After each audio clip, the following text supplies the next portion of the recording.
Brentford did help Liverpool along, especially in the second half, with some of the goals that just defensive lapses from Brentford in particular. Yes, and Liverpool were brilliant and capitalised on them. Yeah, absolutely. Now, if you're going to make mistakes as bad as they were, I thought it flattered Liverpool 4-1 in the performance on the day.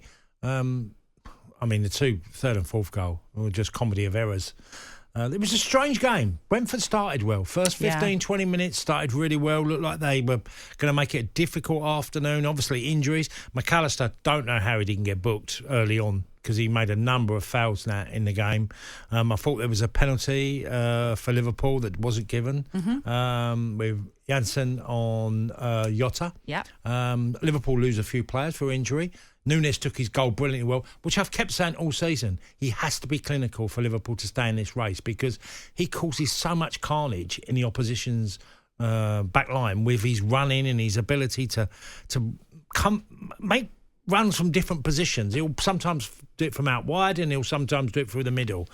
With that, Liverpool grew into the game and were given, great chances to add on to their tally, and again 4 different scorers in the match. Salah coming on was another big. I mean, he had a great chance and really fluffed it. And then this is the great thing about Mohamed Salah, that he can miss an absolute sitter.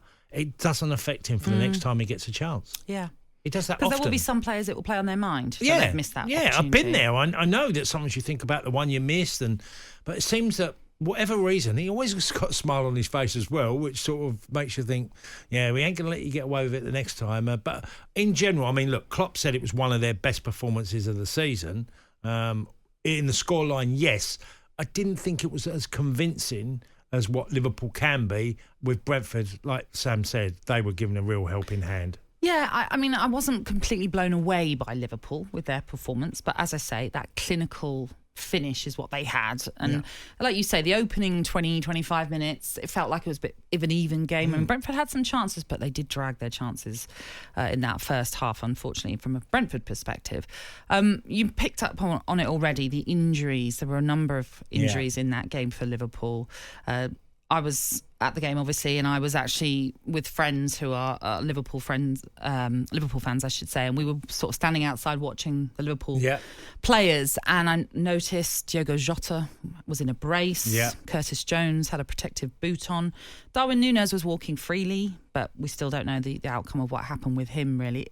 Let's hear from Jurgen Klopp first about the growing injury list for his side and how he feels they won't be fazed by it.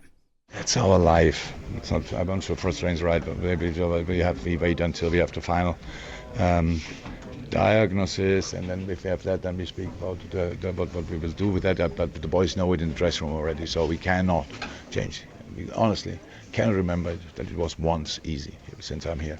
So this is somehow the Liverpool way.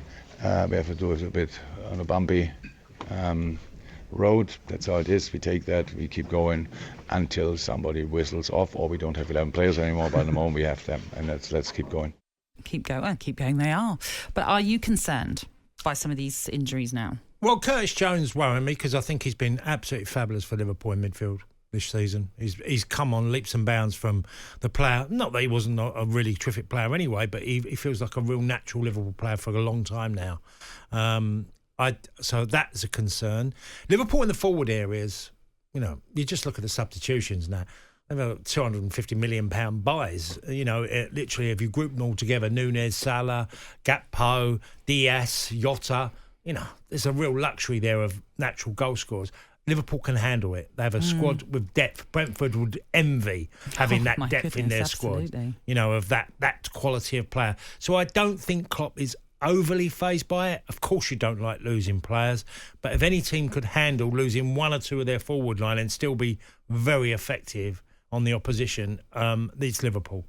Yeah, I was telling you before we came on air with Brentford's injury problems, and look, I don't want to keep harking on about that because every team has had problems this season. We know it. But in terms of outfield players that Thomas Frank has had available all season for every game, so I'm talking about the same player available every game, we've only had 3 outfield players available for every single game.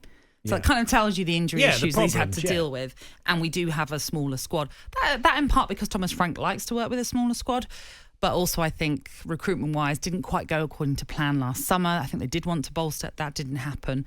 But you're right. I think we've always talked about the luxury of the front, the attack of Liverpool, and that if they are going to miss some players, they can deal with it. Yeah, they can. So, I mean, even the likes of Harvey Elliott, who, when he's been called upon, he's been terrific, and others, So, they'll have Szoboszlai back soon. So, yes, that's true. I think from what I hear from the Liverpool, obviously coming out of the Nunes injury, that's definitely precautionary.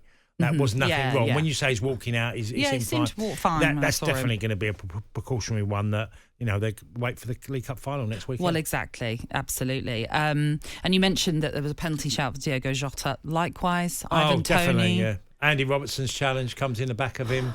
Yeah, it was a strange game. There were a number of decisions you thought, why have they not looked? Why has that not been given? Or like you say, a few niggly. It was quite a niggly game. Lots of fouls. Loads of cynical of fouls challenges. in the game. But it was Liverpool that obviously picked up the 3 points in that one, which meant at the time they went 5 points clear at the top of the table.